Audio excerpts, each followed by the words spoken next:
What's up, ladies and gents, and welcome back to Forza Horizon 5. We are here with the Toys Under the Tree Seasonal Championship. It starts right here on the map. We need to use S1 class track toys. So S1 class is cars between 801 and 900 rating. Track toys, if you don't know which cars apply, you can go to your car selection, then go to filter, and then go to the car type track toys right here, and you can pick whichever one that suits you, that you like, whatever. Just make sure it's in the S1 class, so that color S1.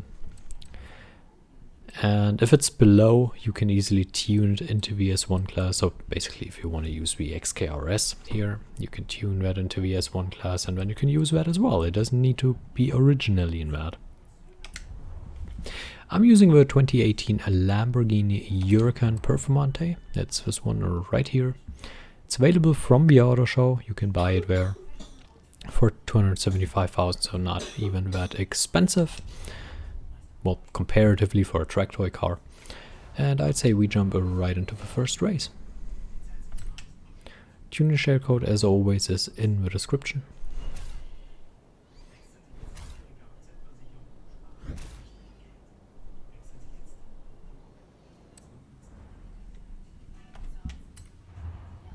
And there we go into the first race.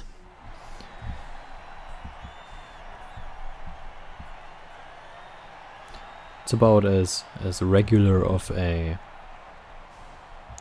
championship as you will find, a regular free race championship.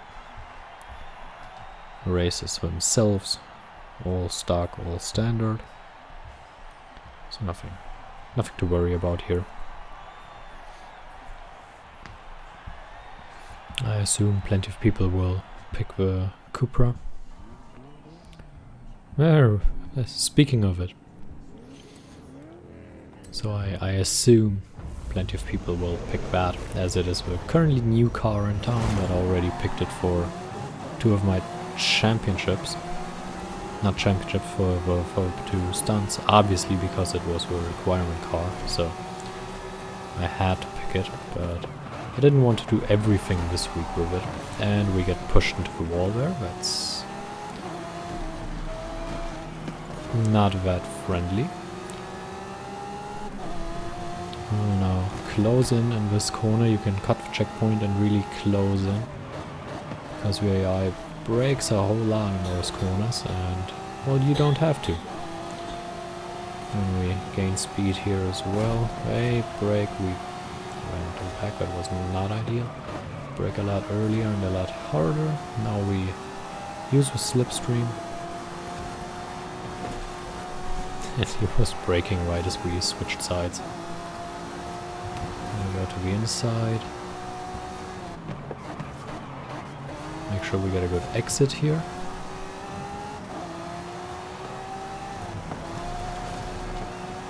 Tried to poke my nose in a little bit, and now we are in a better position, and we ran into his back again.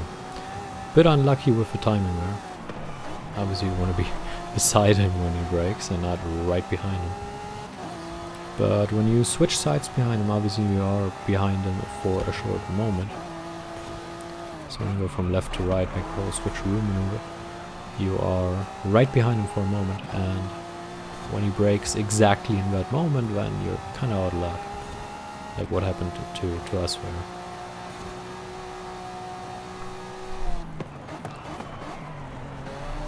But we are still comfortably in the lead now.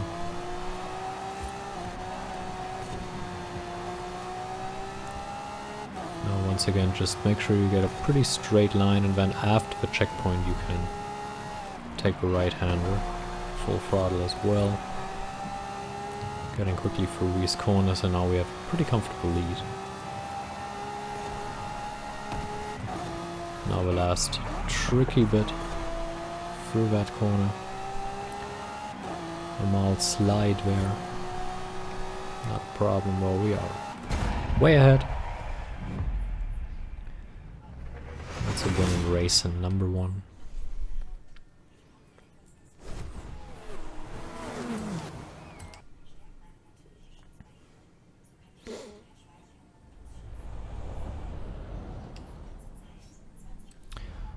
Consideration should really be to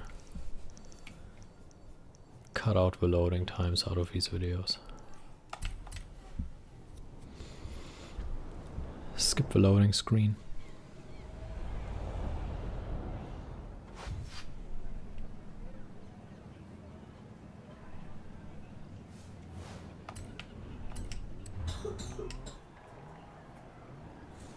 And here we are with the second race.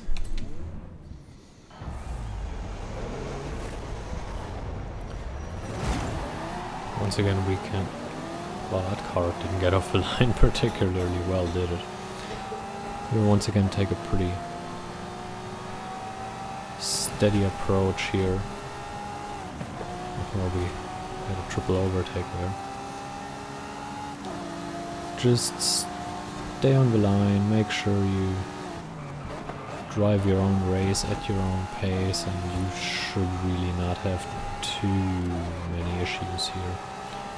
You're already in second without really having to pull off any maneuvers, because the AI wasn't very good for these corners. When here again the AI not very good for these corners, you can full throttle in. Same one here, just full throttle it. Obviously not here, then you just end up on the wall. But really the AI not very good for these somewhat drawn out fast corners. And you can use your downforce and knowledge of the track to just get close and then go past, because obviously it's not just that they brake for the corner. Their exit speed is also going to be lower, so on the following a straight you also have an advantage. And here again the AI will brake quite a bit. Make sure you don't run through too much of the water, especially when you hit the water full on with your two right wheels and the two left wheels are on the road. That can cause issues. Or you go full on through the water with all four wheels. That causes a different issue, namely it slows you down a lot, which, since this is a race, also is not the greatest thing in the world, obviously. Maybe we'll brake again. No cheeky checkpoint cutting needed in this race.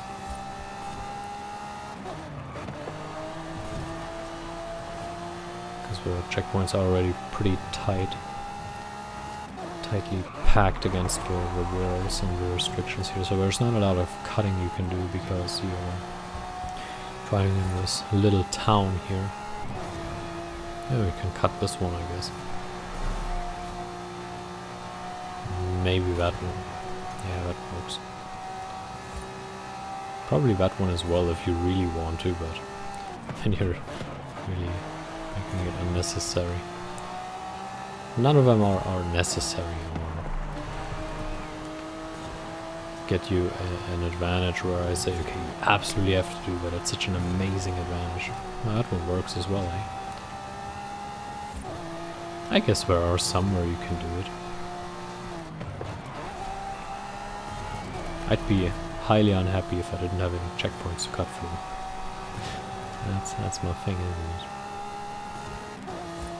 Okay, going into the last segment here. Yeah, that works as well. Oh, that was a little bit risky because we nearly hit the restriction on the side there. Or the debris, I don't know exactly what was next to the road there.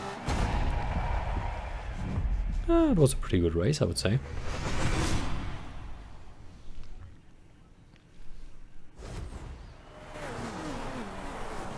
Ford 8 Pista is also an amazing car. So certainly something I could recommend, or I would recommend as well, if that's to your liking. So where's the last race? There it is. Another circuit, another short one.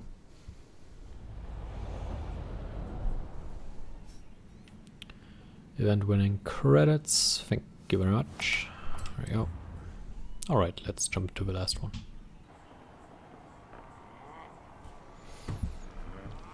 And here we are with the last race. Once again we will take a slow and steady approach, although not that slow I guess, but more of a steady approach, just Nothing too risky, just driving at our own pace. He missed that apex badly, so we can just drive past. Same here, AI with a very odd braking point. We just drive past now on the outside, do a little bit of a switcheroo maneuver, get on the inside for this corner. That gets us past here. Up into 5th already. Then obviously make sure we get a decent exit here. I went on the accelerator a little bit too quickly, but it's okay. AI with a bit of a weird line through there. Well, I'm not sure I could drive that vehicle much better. Up into 4th. Technically that's enough to win it all, but obviously 4th not good enough for us. This track really has no big weaknesses for the AI. It's not like the other two where you pretty much win by default because there are so many corners where the AI is just terrible. We will now poke our nose in here, which works.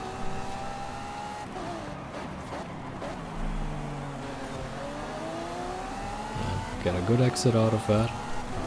Much better than last time. Cut that checkpoint. Poke our nose in, cut that checkpoint. Cut this one as well, and that gets us into the lead. Now we brake a little bit late, push the Viper here wide. Cut through that checkpoint, close the inside line. Now we drive a little bit more aggressively because of what I said earlier, where there aren't that many of those corners where the AI just brakes for no reason, drives through poorly, etc. So you kind of have to be a little bit more proactive in the overtaking department. And we were just that, poking the nose and cutting checkpoints. That one was a little bit too tight, you might not want to take that big of a risk, especially if you don't have to.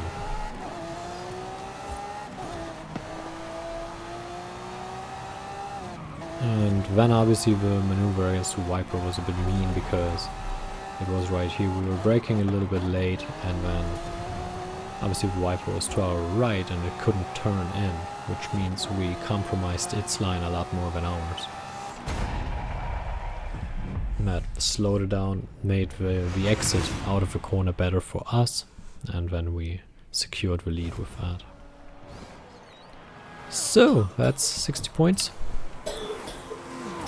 And I hope you enjoyed it. Thank you for watching, and until next time, farewell.